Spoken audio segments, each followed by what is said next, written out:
trusting India's leadership, but the global south especially trusting India's leadership. Canada is concerned, I think there are some very specific issues. I think a lot of people know that. Permanent seat on the UN Security Council is something that should be India's right. AI is going to be one of the most important drivers. It's a very exciting time for India, Indian cinema as well at a global level. NDTV World Summit was more than just a conversation.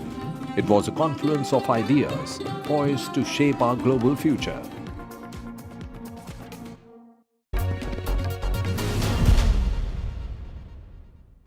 Javed साहब और आपकी जोड़ी जो iconic जोड़ी मानी जाती है, उसका ख्याल किसको आया था?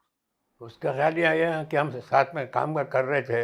हाँ। और यहाँ सिप्पी फिल्म के अंदर एक स्टोरी डिपार्टमेंट बनाया था उन्होंने, जो अपना रमेश सिप्पी ने, तो उसमें एक कमरा था कि एक flat. This is NDTV, and you're watching NDTV 24/7.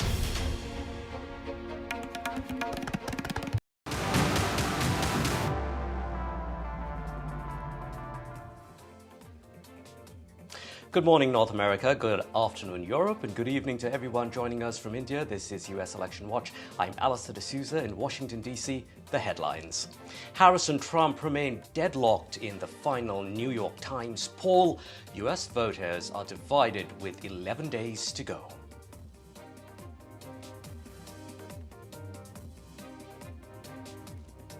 Harris brings star power in final rallies ahead of Election Day. Beyonce to join Harris at her Houston rally.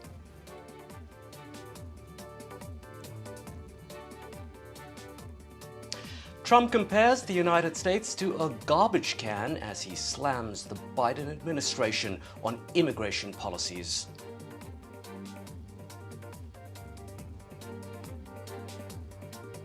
And nearly 33 million votes have been cast in early voting.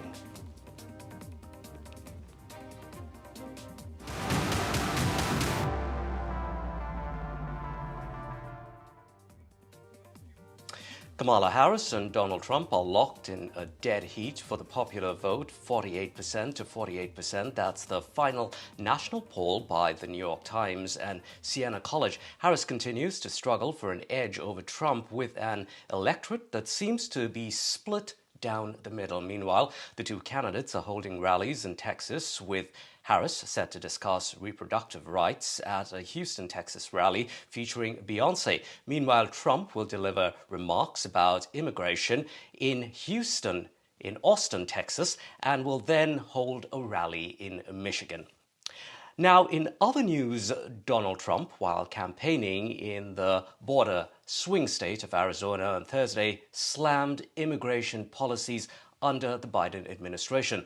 The Republican presidential nominee once again used some rather dark language against immigrants. He said the U.S. is like a garbage can for the world, referring to the number of illegal immigrants who have come in and continue to arrive into the United States. When Kamala came in, she deliberately dismantled our border and threw open the gates. She threw them open. The gates to an invasion of criminal migrants from prisons and jails, from insane asylums and mental institutions, from all over the world, from Venezuela to the Congo in Africa. A lot of people coming out of the Congo, not just South America. They're coming from 181 countries as of yesterday. Right, and we're a dumping ground. We're like a garbage can for the world. That's what's happened. That's what's happened to her. We're like a garbage can. Now, with the election so close to call, every vote matters. One group that is expected to greatly influence the U.S. elections is the Indian American community, one of the most politically active communities in the country. According to some estimates, over 2 million Indian Americans are eligible to vote this election in 2024. Now, while illegal immigration, like we heard from Trump, and the border with Mexico are key issues in the upcoming presidential election, there are a lot of Indians who are concerned instead about legal immigration. That means a backlog in things like green cards and work visa restrictions. Joining us live is NDTV's New York Bureau Chief, Natasha Israni. Natasha, you've spoken to two New Jersey mayors. What are they saying about Trump versus Harris when it comes to immigration? Good morning, Allister. Good to be with you again. Yes, I did speak to two different mayors of New Jersey. One is a Sikh mayor representing Hoboken, and the other, the first Indian woman mayor of the Montgomery Township. So for both of them, even as you look at them, you realize diversity is important to them and representation is important to both these leaders. And they both felt that Vice President Kamala Harris is likely to be more empathetic. That's the word that they used when it comes to legal immigration. And they also disliked the schism that we see between legal and illegal immigration in this country, saying that with all the focus on the problem of illegal immigration in the country, focus is taken away from what matters to them, which is legal immigration, where you have Indian H-1B holders sometimes waiting for up to 100 years to get their green cards. So a lot of concerns around legal immigration, and the feeling there from both of these mayors was that Harris was likely to be better.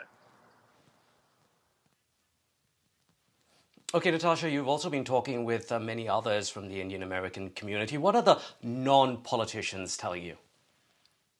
Yes, I've been hanging out with lawyers, doctors, and physicians at different community events. And it's very interesting to see the array of opinions that come across. For people in the IT sector, H-1B visas are important, but at the same time, being more pro-business, pro-large companies, some of them feel that Donald Trump is going to be better for their interests. When it comes to lawyers who want more representation, as well as see better policies around legal immigration, I got the feeling that many of them were leaning more towards Kamala Harris. Though any of these groups are not uniform, they are bipartisan groups, so it's really a mix. But the one thing, all different groups, whether they're lawyers, doctors, journalists of Indian American origin, they all agree that their vote is going to matter more than ever this time in the swing states, where there's been an upsurge in the Indian American population. Indeed. So when it's such a close to count race, every vote is going to matter, and what they are unified on is that they've got to go out and vote. It will matter whether they're voting Democrat or Republican.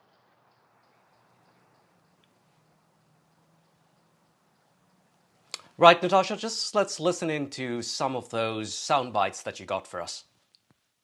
Especially in the swing states, and studies have shown that because of the rising population of Indian Americans in some of these swing states, even though they are a small percentage overall, it could make a difference. Do you see that? Yes, I definitely see that. And I think this is an opportunity for our community to be part of the decision making. I get a lot of people who say to me, even when I won, how many people came out for you, Nina?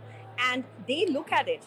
Nobody knows who you voted for, but at the same time, there are people who will understand how many of you came out. So I think this is a good time for our community to show our power. I feel we are brilliant. We just need to be engaged a little more, and then we will see policy which affects us or our kids or our next generation. Once we are part of that decision making, we can have that opportunity. So I encourage everybody to vote. Talking about policy, a lot is said about illegal immigration in this country, but legal immigration is something that a lot of people here help with, and also that a lot of Indians struggle with, including the H-1B visa. So who do you think overall is going to be better for legal immigration between Trump and Harris? Yeah, between the two candidates, I still believe that Kamala Devi Harris has policy that I understand. I don't want people to talk in abstract. I don't like the idea of people saying immigrants, and even if they say it's illegal immigrants, nobody's going to see when it's a brown person like me. Am I legal? Is someone going to ask me my papers, or going to look at my children who all look like me even though they're US citizens? I think this kind of talk that says, oh, illegal, legal, it makes it harder for us immigrants, because nobody's going to be checking on you. I look brown. If I'm walking on the street, someone can think I'm legal or illegal. So to me, the policy that I'm hearing from the vice president makes sense. There should be no issue of trying to scare the populace to say, oh, you need to vote for this or that. I think we all need to be very mindful of what we are putting out there. We see Indians being very successful in different fields, but we are yet to see them be in even more leadership positions. And not just be in their community, but otherwise. You're an exception, of course. But in large, we also now finally have our first Asian woman of color and black woman of color who's nominated, from the Democratic Party. But what do you forecast? Where do you see this community going when it comes to leadership? I see a very exponential increase in the number of South Asians who are in public-facing positions, whether it's elected office or as prosecuting attorneys or as members of police departments. We're slowly integrating into the public sector and public-facing roles, and also leadership roles.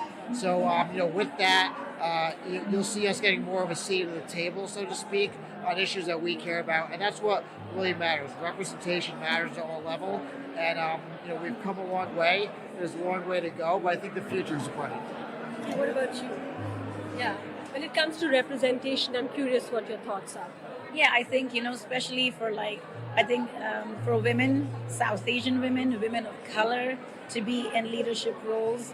Historically, we've seen that, it's taken us time. Things are getting better, but I do think we have a long way to go. And I think it's so critical that we start that from a very young age. We teach girls and our boys, boys in the home, to kind of let them know that it's important to create that space, but also to be supportive allies. Like the work we do at Manvi, it's engaging men as allies in the community to make sure that men are equally part of the movement to support women, to support feminism, to end gender-based violence, and to create a space where we can see more women of color and more South Asian women embracing leadership roles. We're going to stay with this story. Let's take a closer look now at the concerns of Indian Americans. We're joined by Anita Ninan. She is a U.S. immigration attorney. She is also a board member at the Georgia Indo-American Chamber of Commerce. Thanks very much, Anita, for joining us here on NDTV World. Anita, as a U.S. immigration lawyer, you are living these concerns every single day. There are those H-1B visas, work visas that allow U.S. companies to employ foreign workers. There are also the L-1 visas designed so multinational companies can transfer staff, say, from India to work here in the U.S. temporarily. What are the kinds of issues that are really crossing your desk? Yeah, so thanks, Allister. I'd just like to go back to making a contrast between the Trump years and the current Biden administration. So during the Trump years, we had an executive order that was passed, which was the Buy American, Hire American. And that translated into a really higher scrutiny of the H-1B program overall. So we had greater number of requests for evidence on original petition filings. We also had a higher denial rate. Regarding the L1 intra-company transfer, that across the board, we find the approval rates are much lower than across other work permit classifications. So during the Trump years, there was a guidance for the USCIS adjudicators that extension petitions on work permit applications, the evidentiary burden should be the same as for original filings. That fortunately was rescinded during the Biden years, and it made it a little bit easier right now. So what are the things that can change further? Because it's clearly still not a perfect system. It clearly isn't. And I would just say, going forward, if you had to draw a contrast between what Trump offers if he were to come into the White House versus what Kamala Harris offers if she were to become president, I think it would be even worse. The H-1B program, the threshold levels to qualify for Indian nationals will be harder because again, I refer back to an interim final rule that he passed at the end of his administration. And during that period, this raised, clarified some of the points on the H-1B program. If he does come back into office, those are going to be enforced. Unlike that, for legal immigration, I think the Harris program, her administration will be, I think, more receptive to finding common sense solutions. In fact, the Senate border bill has some really good provisions for legal migration. It's going to be increasing the number of green cards, available for the employment-based category by 13% and for family-based visas by 7%. Yeah. Okay, Anita, when we talk about illegal immigration in the US, we really don't think of Indians. We think of Mexicans and people from Central America illegally crossing the southern border into the United States. But now we're seeing many Indians as well, some even illegally crossing via Canada to the north. Those numbers are said to be in the tens of thousands. Now, Trump has talked about mass deportations. How realistic, really, an idea is that? Yeah, so that remains to be seen. We see in his first administration, though, this rhetoric about illegal migration into the U.S. Has been very loud. Not much was done in his first administration. However, it has been a hot button issue during this campaign season. He has talked about mass deportations. And in terms of it actually being logistically, getting 11 million undocumented immigrants out of the country, logistically processing arrests and removals and deportations, that is going to cost billions of dollars. So it's going to be a huge fiscal tab for the economy and is going to affect certain major sectors of our economy. It's going to affect the agricultural sector, the construction sector, the hospitality sector. So, it remains to be seen what he is going to be able to achieve. And in contrast, if we had a Harris administration, I think she is going to... We'll have to leave it there for now. Thank you very much indeed for joining us here, running out of time. Anita joining us from Atlanta, Georgia. Now, in other news, in a radio interview, former President Donald Trump has said that he would not dismiss the possibility of pardoning Hunter Biden, that's President Joe Biden's son. Now, he said that he would do this despite what was done to him, reportedly referring to the slew of lawsuits Trump faces. Hunter Biden was convicted in June of lying about his drug use while applying to purchase a gun 6 years ago and for unlawfully possessing that gun afterwards. Now, the ruling marked the first criminal conviction of the child of a sitting president. In the final countdown to Election Day, Harris has launched a star-studded extravaganza in Georgia. Harris basked in the support of rock legend Bruce Springsteen, entertainer Tyler Perry, and former President Barack Obama at a rally that drew thousands in the battleground state of Georgia. Meanwhile, superstar Beyoncé is expected to join Harris at her Houston, Texas stop and perform, according to reports. Now, Harris has made Beyoncé's song, as you might know, Freedom, her campaign anthem.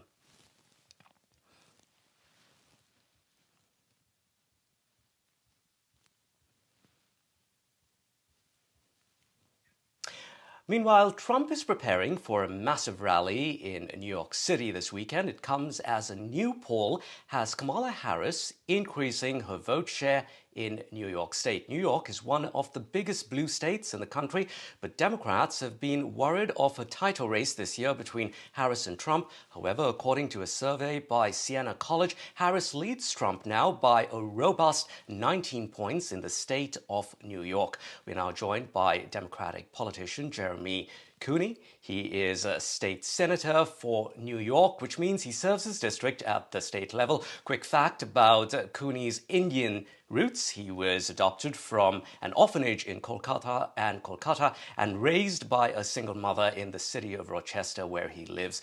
Thank you very much, Jeremy, for joining us here. Now, Senator Cooney, New York is not a swing state, as we mentioned. Harris is all but certain to win it. But on Sunday, Donald Trump, as we mentioned, is set to hold this massive rally in Madison Square Garden Arena. One Trump campaign advisor actually saying it's going to be the biggest rally that people have seen, some 20,000 people or so. Why do you think he's chosen this place in New York City, given that, the odds are really against him?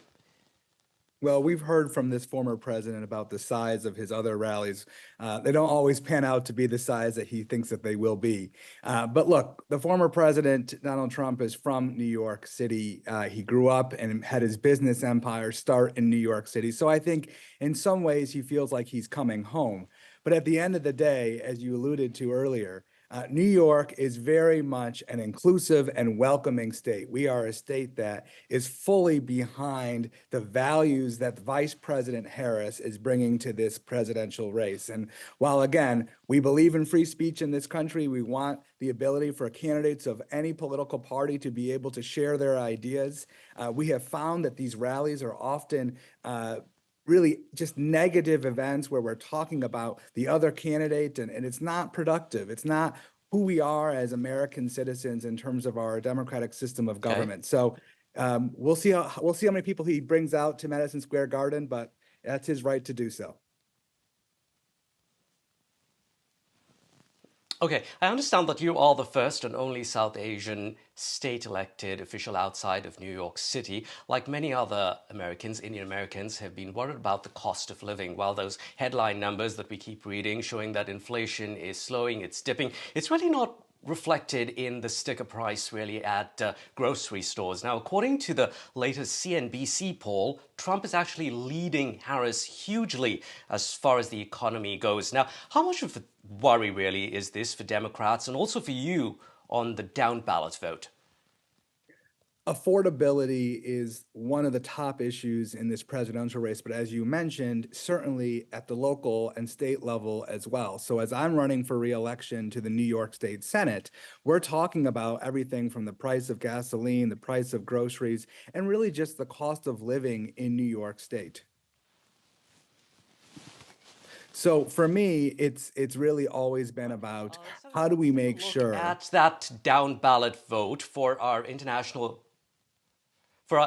viewers on November 5th, New York state voters will decide whom they want in the local state government. Your Republican opponent has pointed to immigration, which is an issue in the national election. He says it's directly affecting people in your community. He says that illegal immigrants get better care than even the elderly and veterans who are United States citizens. What do you have to say to that? That's preposterous. We are a nation that welcomes all. We have an immigration system that clearly needs to have reform and work. We need to secure our southern border. We need to make sure that there are pathways to legal citizenship in this country. But when it comes to how we take care of people, especially folks who are coming to this country seeking asylum, who've come from very challenging and difficult countries, who are looking for the opportunity for the American dream, the same dream that I had coming to this country, we need to make sure that there's opportunities for them to take care of their families. Many of these folks are women and children. We need to give them that safe refuge as they go through the legal citizenship process. And at the same time, we have to make sure that the backlog of folks coming from places at home in India or around the world, that those individuals have an opportunity to come and be educated and work in this country. So immigration reform has been a big topic, certainly at the national level, but we have to make sure that we're delivering on that after November 5th. All right, Senator Cooney, for our final question, probably the toughest for you in this election cycle. Last November, you hosted the first ever Diwali celebration held by an elected official in the city of Rochester. What's the plan this year? Well, we're going to have that celebration tonight. And as a special announcement for your viewers and for our folks tonight, we are going to announce that we are entering new legislation in the state Senate here in New York to make Diwali a public school holiday statewide. So we've already done that in New York City. But I believe we have seen the Indian diaspora grow across the entire state of New York, and we want to make sure families, whether in New York City or in upstate New York, have the ability to celebrate and share this cultural tradition with the rest of the state of New York. Senator, thank you very much. Good luck with that move and good luck with your campaign seeking re-election. Some of those pictures that we were playing, of course, from the Diwali party from last year. In other news now, the Harris campaign is flush with cash for the final sprint of the presidential campaign, while Donald Trump continues to lag behind despite a push from Tesla chief Elon Musk. Harris's campaign reported $97 million as far as his tally goes in October. For Trump's campaign, that figure was just $16 million. Now, in terms of total figures, Harris has crossed the $1 billion mark. Meanwhile, the Trump campaign has raised around $372 million in terms of spending. Harris continues to outspend Trump, spending roughly $800 million on her rallies and ad campaigns.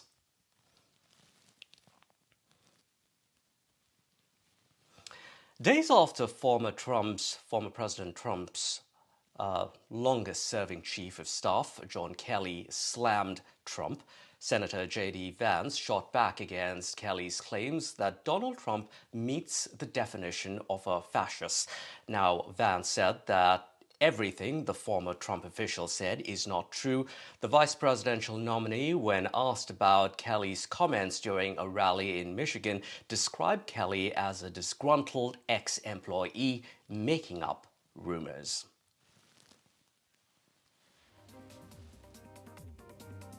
That's it for US Election Watch. I'm Allister D'Souza in Washington, D.C.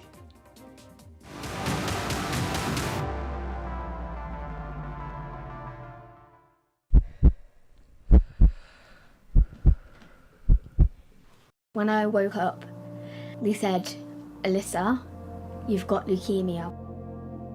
We found out that the chemo wasn't working.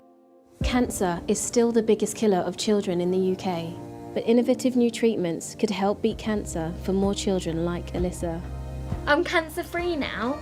Text, call or search to give £3 a month and help build a new children's cancer centre at Great Ormond Street Hospital. So together we can save more lives. Make this Diwali royal with Royal Sweets. Enjoy authentic traditional sweets with your family.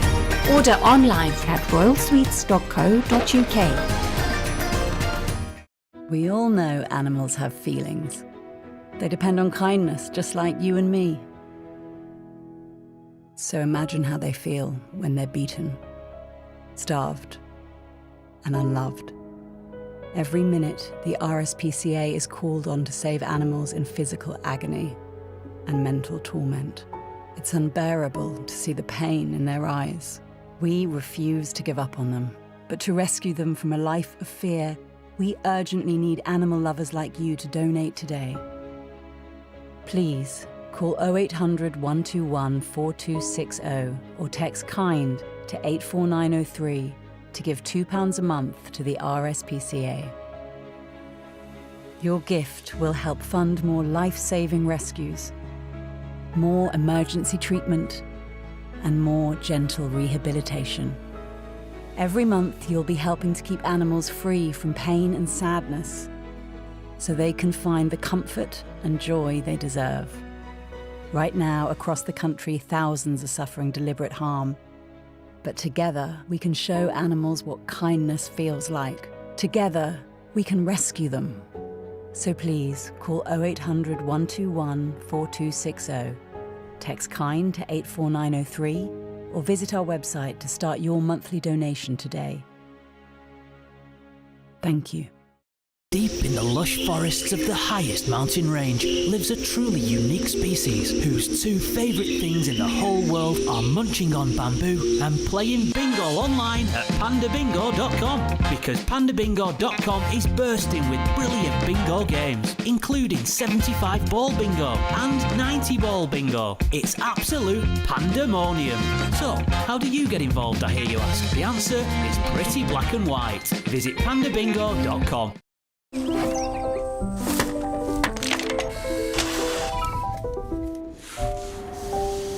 Original items made by real people. This is the MSF hospital you can help build. This is the equipment you can help buy in the hospital you can help build. This is the doctor you can help train, using the equipment you can help buy in the hospital you can help build. This is the medicine you can help supply, given by the doctor you can help train, using the equipment you can help buy in the hospital you can help build. These are the patients you help survive, treated with the medicine you help supply, given by the doctor you help train, using the equipment you help buy in the hospital you can help build. These are the lives you help rebuild, the patients you help survive, treated with the medicine you help supply, given by the doctor you help train, using the equipment you help buy in the hospital you can help build. This is help that lasts. With regular donations, you help us provide long-term medical care. Please donate £10 a month by searching MSF Now. That's MSF Now.